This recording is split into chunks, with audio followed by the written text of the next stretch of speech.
من خۆم بە خۆشی دەزانم بە هۆکاری پێشمەرگە لە سەر ڕۆع لەسەر چاو بە هەموو ئەوە کە هاوکاری پێشمەرگە دەکەم من بە منداڵەکانیشم هاتینە کە بۆ هاوکاری پێشمەرگە وەکو خۆبەخش هاتینە و ترێیان ڕنیە و بۆ هێزی پێشمەرگە.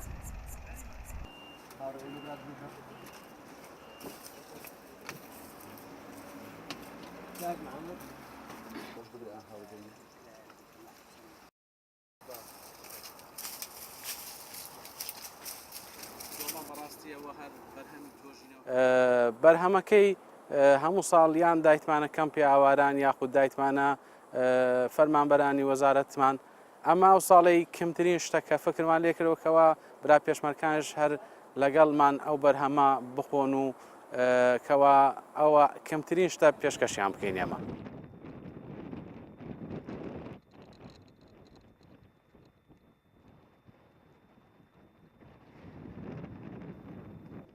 زۆر سوپاسی بەڕێوەبەرایەتی توێژینەوەی کشتتوکاڵی هەولێرەکەین کە بۆ هاوکاری چەند تەنێک ترێ بووە هاوکاری ئێمەی پێشمەرگەی کردووە.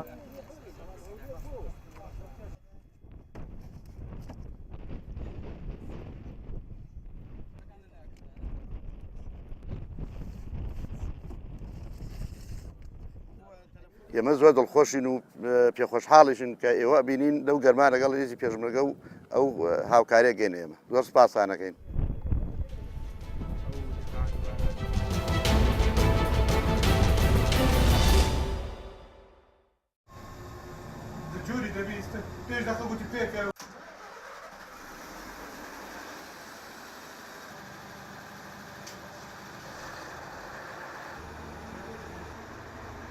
بڕی وەرگرتنی ئەو بڕپارەیەکەوە لە هاوڵاتیان ئەمە لە شارێکەوە لە کورسان بۆ شارێکتر جیاوازە لە شاری سۆران پێی هەبوونی قەیرانی دارایی و کێشەی ئابووری بەمپێری 11,000 دینار لە هاوڵاتی وەرەگرێتن ئەوەش کێشەی دروست کردو بەڕاستی بارگرانێکی زۆر قوسە لەسەر شانی هاوڵاتی لەبەرەوەی هاوڵاتی 2000 پارە ئەداتن بەرامبەر بە کارەبای مۆریدۆ بەرامبەر بە کارەبا ڕێیسی ئەمەش چەند بەرامبەرتن قەیرانی دارایی لەسەر شانی هاوڵاتی زیاتر ئەکاتن.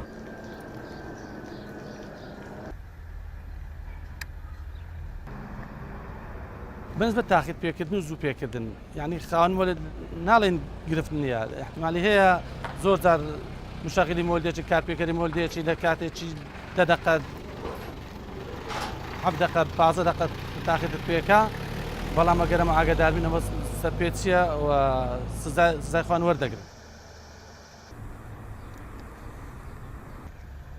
زۆرترین مۆلیدەیە کە زیاد لە حەزمی مۆلیدەکەی کارەبا دەدەتە هاوڵاتیان. ئێستا بۆ نمونە مۆلیدەک لەوانەیە تەحملی 500 ئەمپێر کارەبای هەبیتن صاحب مۆلیدە بۆ 600 ئەمپێری دایتە هاوڵاتیان ئەوەش دەبێتە هۆی ئەوەی کە کارەباکە بە شێوەیەک پێویست نەگەتە هاوڵاتی.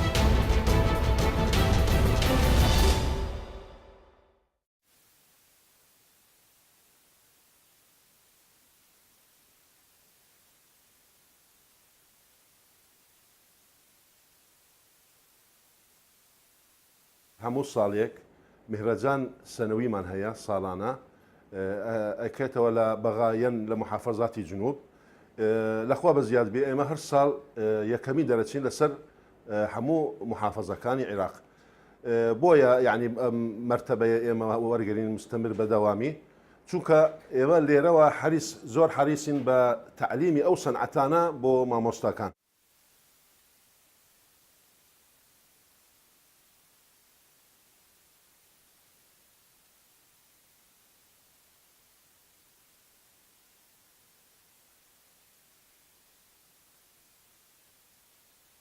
ئێمە سبەم هاوینە خەریکی خەت و زەغرەفا لەو حاتمان بس خەت و زەغرەفا و هەروەها شێوەکاری لەو حات شێوەکاریمان هەیە ئامادە دەبین بۆ فستیڤاڵی ساڵانەی نێودەوڵەتی لێرە عرض بکرێ ئینشەڵا لە ڕۆژانی داهاتوو. لەم فستیڤاڵەیە زۆر هونەرمەندی کەرکک تایبەت سەرپەرشتیانی چالاکی قوتابخانەکان بە هەمومان بەشدارین لەو پێشانگایە.